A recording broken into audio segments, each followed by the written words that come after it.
नमस्कार मित्रांनो, मी अजित मुळीक आपलं परत एकदा माझ्या व्हिडिओ ट्युटोरियल सिरीज मध्ये आपलं स्वागत करतो। माझा हा जो व्हिडिओ आहे तो थोडा विचित्र आहे, म्हणजे ऐकायला थोडासा विचित्र आहे, पण याच्यामध्ये खूप इंटरेस्टिंग गोष्टी आहेत। आणि हा व्हिडिओ जो आहे तो आहे शेळी पालन विरुद्ध कुत्रे पालन या संदर्भातला। तसं पाहायला गेलं तर शेळी पालनासोबत कुत्रे पालन म्हणजे डॉग ब्रीडिंग जे आहे एक ऍडिशनल जोडधंदा म्हणून आपण करू शकतो।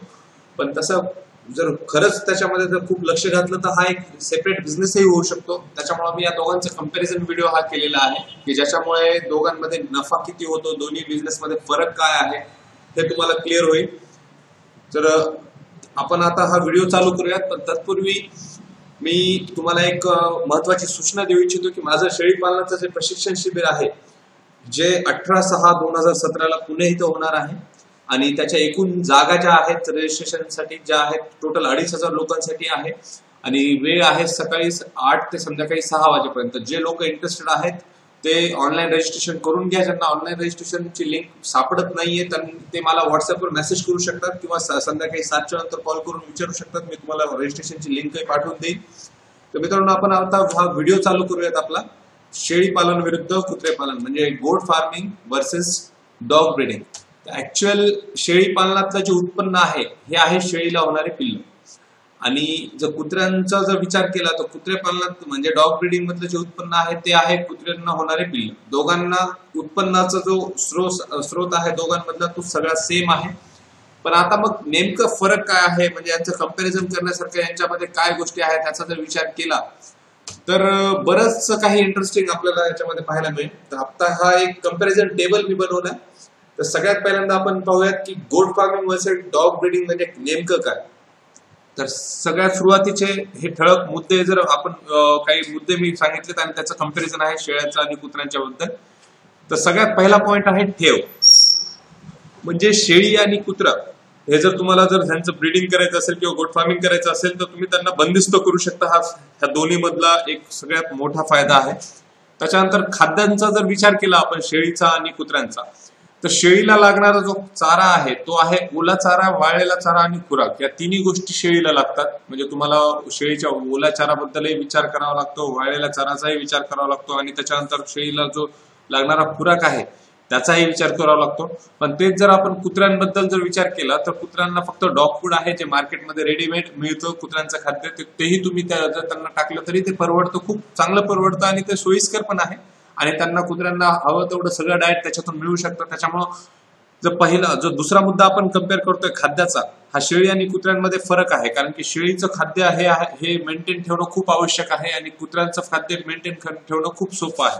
तेच जर विचार करायला गेलं तर शेळ्यांचा जर खाद्य जर विचार केला तर तो खूप कॉम्प्लिकेटेड आहे। कारण की बऱ्याच वेळेस असं होतं की उन्हाळ्यामध्ये ओला चारा नसतो, हिवाळ्यामध्ये पावसाळ्यामध्ये वाळलेला चारा भेटत नाही आणि ते सगळं भेटलं तर खुराक कधी कधी अवेलेबल होत नाही। त्याच्यामुळं हे तिन्ही गोष्टी मेंटेन ठेवणं शेळीच्या बाबतीत थोडंसं किचकट आहे, पण कुत्र्याच्या बाबतीत ते सोयीस्कर आहे कारण की त्यांना एक डॉग फूड असतं, ते टाकले की विषय संपला।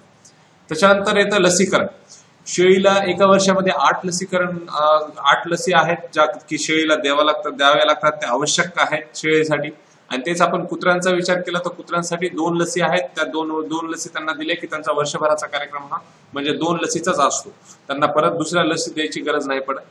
आता उत्पन्न मी तुम्हाला सांगितल्याप्रमाणे जर उत्पन्नाचा विचार केला तर शेळीलाही उत्पन्न हे पिल्लच आहेत आणि कुत्र्यांच्या बाबतीत विचार केला तर कुत्र्यांचंही उत्पन्न हे पिल्लांच्या स्वरूपात आपल्याला मिळतं। म्हणजे आपल्याला शेळीचे पिल्लच विकावे लागणार आहे, कुत्र्याचे पिल्लच विकावे लागणार आहेत। आता ही जी पिल्लं आहेत हे आपल्याला शेळींच्या किती दिवसात मिळतात आणि कुत्र्यांची किती दिवसात मिळतात, तर याचा विचार केला तर शेळीची जी आपल्याला पिल्लं मिळणार आहेत म्हणजे एक शेळी एका वर्षामध्ये जे आपण म्हणतो की 2 वेळेस देते, तर ऍक्च्युअल प्रॅक्टिकली जर विचार केला तर एक शेळी 18 महिन्या म्हणजे 1.5 वर्षामध्ये 2 वेळेस पिल्ले देणार आहे आणि एक कुत्रा बरोबर 12 महिन्यामध्ये म्हणजे एका वर्षात 2 वेळेस पिल्ले देणार आहे।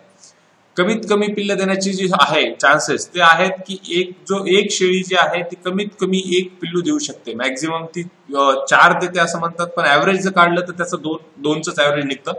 आणि जर एका कुत्र्याचा विचार केला आपण तर ते कमीत कमी जर आपण म्हणजे एक ऍव्हरेज ओव्हर साईज ब्रीड जर पकडली म्हणजे लॅब्राडॉर किंवा जर्मन शेफर्ड छोट्या टॉय ब्रीड जर सोडून दिल्या, एक कॉमन जे कुत्रे असतात मोठे ते जर पकडले तर ते कमीत कमी 5 पिल्ले आपल्याला देतात। आता पुढची गोष्ट त्यांचा सांभाळ। जर आपल्याला शेळीचे जर पिल्ले झाले तर त्यांना त्या पिल्लाला आपल्याला जर विकायचं असेल तर त्या पिल्लाला आपल्याला कमीत कमी 5 ते 6 महिने सांभाळावं लागतं. आणि तेच जर कुत्र्यांचा विचार केला तर कुत्र्याचे जे पिल्ले आहेत ते आपल्याला 35व्या दिवशी विकावेच लागतात. ते त्याच्यापेक्षा जास्त दिवस आपल्याकडे टिकून राहतही नाहीत आणि आपल्याला ते त्या पिरियडमध्ये विकावेच लागतात. त्याच्यापेक्षा मोठे झाले तर आपल्याला त्याचा भाव येत नाही, हवा तसा आपल्याला त्याच्यातून पैसे मिळणं खूप कठीण जातं. आता किमतीचा जर विचार केला तर कमीत कमी किंमत जर पकडली आपण तर शेळीचं जर कमीत कमी किंमत पकडली तर आपल्याला ती होते 4,000 रुपये. म्हणजे एक शेळीचं पिल्लू जर तुम्ही 5 ते 6 महिन्यामध्ये सांभाळलं तर त्याची किंमत होते 4,000 रुपये. मी आफ्रिकन बोर, शिरोळी याच्याबद्दल बोलत नाही, मी उस्मानाबादी किंवा गावरान शेळी याबद्दल बोलतोय, कारण की आपण ऍव्हरेज ब्रीड सोबत कम्पेअर करतोय.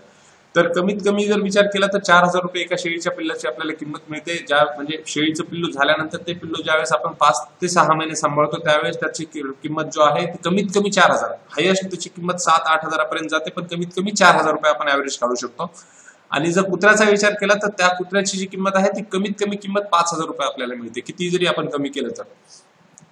आता मग एकूण किती झालं, समजा एका शेळीचं म्हणजे जे ऍव्हरेज निघतं कमीत कमी मध्ये जर आपण कॅल्क्युलेशन काढलं तर एक शेळी आपल्याला एक पिल्लू देणार आहे, तशी 2 देऊ शकते, पण खर्च जाऊन आपण एकाच पिल्लाचा विचार करू शकतो. त्याच्यामुळे एकूण होणारा नफा जो आहे तो आहे 4,000 रुपये. आणि जर समजा कुत्र्यांचा विचार केला तर कुत्र्यांचा जो आहे तो कमीत कमी पिल्ल 5 आहेत आणि कमीत कमी किंमत 5,000 रुपये आहे. त्याच्यामुळे एका वर्षामध्ये जर समजा आपण विचार केला तर एका वेळी ज्यावेळेस ते पिल्ल देणार आहे त्या 5,000चे 5 पिल्लाच्या हिशोबाने जर विचार केला तर 25,000 रुपये होतात आणि शेळीचे तिथे 4,000 रुपये होतात. मग एका वर्षामध्ये आता म्हणजे हे 18.5 वर्षामध्ये 2 वेळेस पिल्ल देणार आहे, तर 2 वेळेसच्या पिल्लाचं जर ऍव्हरेज किंमत काढली म्हणजे नेट प्रॉफिट तो होतो 8,000 रुपये. कारण की जर समजा 2 पिल्ल जरी झाली तरी आपल्याला खर्चाचाही विचार करावा लागतो. मग खर्चाचा विचार केल्यामुळे एक पिल्लू आपण पकडले आणि त्याची किंमत काढली 8,000 रुपये.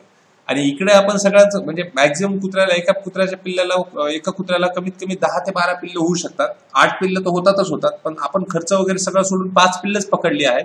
आणि या 5 पिल्लाचा जर 5,000च्या हिशोबाने जर विचार केला तर ती झाली 25,000 रुपये. पण एक कुत्रा जो आहे तो बरोबर एका वर्षामध्ये 2 वेळेस पिल्ले देणार आहे, त्याच्यामुळे 2 वेळेस जर आपण कॅल्क्युलेशन काढलं तर ते होतं 50,000 रुपये. मग एका शेळीपासून आपल्याला उत्पन्न मिळते 8,000 रुपये. आणि तेच जर आपण एका कुत्र्याचा विचार केला तर एका कुत्र्यापासून आपल्याला एका वर्षात उत्पन्न मिळते 50,000 रुपये. मग आता दोघांपैकी कोणतं प्रॉफिटेबल आहे असा जर विचार केला तर मी 100% सांगतो की आपल्याला कुत्रे पालन जे आहे म्हणजे डॉग ब्रीडिंग जे आहे ते 100% प्रॉफिटेबल आहे. परंतु डॉग ब्रीडिंग जे आहे हे प्रत्येकाला जमण्यासारखी गोष्ट नाहीये. ज्यांना खरंच कुत्र्यांमध्ये इंटरेस्ट आहे तेच डॉग ब्रीडिंग करू शकतात. ज्यांना खरं म्हणजे कुत्र्यांमध्ये खूप इंटरेस्ट नाहीये ते फक्त एखादा साइड बिझनेस म्हणून म्हणजे एक जोडधंदा म्हणून शेळीपालनाला जोडधंदा म्हणून ते एखादा कुत्रा सांभाळू शकतात, पण त्यांना त्याच्यातून अशा प्रकारचं उत्पन्न मिळू शकतं. आणि दुसरी गोष्ट शेळी पालन जे आहे म्हणजे गोट फार्मिंग जे आहे हा एक लॉंग टर्म बिझनेस आहे. म्हणजे याचा कसा आहे की जर समजा एखाद्या वेळेस तुम्ही एक शेळीचं पिल्लू म्हणजे एक बोकड जर तुम्ही विकला तर तो बोकड त्याचं फायनल प्रोडक्ट जे आहे ते मटणासाठी वापर होणार आहे. ज्यावेळेस तो कापला जाणार आहे त्यावेळेस मार्केटमध्ये परत लगेच म्हणजे आज जर तुम्ही विकला तर उद्या परत तुमच्याकडे शेळी पालनासाठी रिक्वायरमेंट तयार होणार आहे. म्हणजे शेळीसाठी परत एक रिक्वायरमेंट लगेच मार्केटमध्ये तयार होते. पण तेच जर आपण कुत्र्याचा विचार केला, एकदा जर तुम्ही एक पिल्लू एका माणसाला विकलं तर ते पिल्लू कमीत कमी 10 वर्ष त्याच्याकडे जगतं. त्याच्यावर 10 वर्ष परत ह्याची रिक्वायरमेंट होत नाही, मार्केटमध्ये रिक्वायरमेंट तयार होणार नाही. त्याच्यामुळं कुत्र्यांची जी मार्केटिंग आहे सेल्ससाठी ती खूप कठीण आहे, खूप अवघड आहे, पण ते शक्य आहे.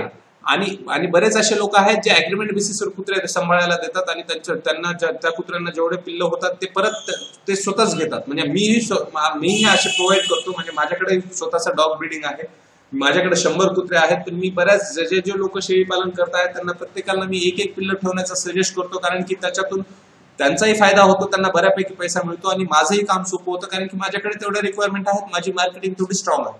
जर तुम्हाला कुत्रे पालनामध्ये मार्केटिंग जमत असेल तर तुम्हाला याच्यासारखा बिझनेस खूप चांगला प्रॉफिट देणारा बिझनेस आहे. पण मार्केटिंग जर तुम्हाला जमली नाही तर तुम्हाला याच्यासारखं नुकसान कोणत्याच बिझनेसमध्ये होणार नाही, हे मी तेवढंच गॅरंटीला सांगू शकतो.